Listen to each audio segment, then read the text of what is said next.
My name is Chris Thompson, and I've been asked to come here to speak to you about a little bit of my journey in navigating systems and also with anti-racism and how I've been able to navigate but learn and give back to the community in my own capacity. So I guess first to start, just a little bit about myself. So I do recognize as Black, Canadian, Jamaican, and a part of the African diaspora and African descent.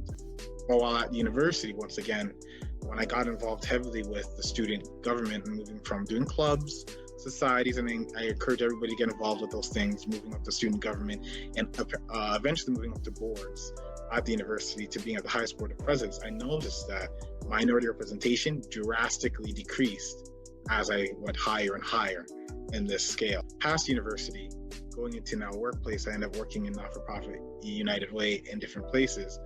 And the aspect now was I'm doing community development and working a lot with the community versus systems or large entities that are part of a system, and noticing that there was a barrier for them to receive services and support at the same level as mainstream or not representative minority groups. And not always intentional, but the systems itself were plagued with anti-racism, anti-Black racism that actually always saw a gap between these groups being able to access things or being treated a certain way. What I'm going to share with you mostly, I was able to acquire, understand through the idea of continuously learning and experiential learning. And the slight difference was continuous learning just means to be open to it, never assuming that you understand everything. And with the knowledge comes opportunities to actually address the issues in a manner that is either more receptive or a manner that actually breaks through, and just so you have a better understanding. Experiential learning, in a sense, is to get involved, get engaged, and through that, taking up action, building on committees, working with your peers is experiential learning, because you'll learn skill sets that also help you to navigate systems. At a base, working with people is always a way to help move forward, because if you understand people, you can almost work in any sector. In terms of being able to educate myself on the spaces I am in, and more importantly, the spaces I will be entering. Understanding who are there, the players, the gatekeepers, or those who respond or share my point of view, but also those who do not share it and do not have it.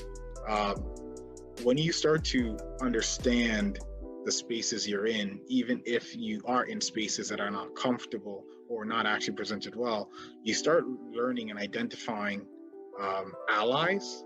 You start identifying opportunities where you can push a cause forward, or how to approach it and who to talk to. And you really much start understanding why it is so necessary to fight the fight against anti-Black racism, just in racism as a whole, because of how the structures are set up. You start to really understand, oh my gosh, these rules are not the right rules. They bar a lot of people. These best practices that you assume to be best practices are best practices for a group, not for everyone. These conversations are very alienating.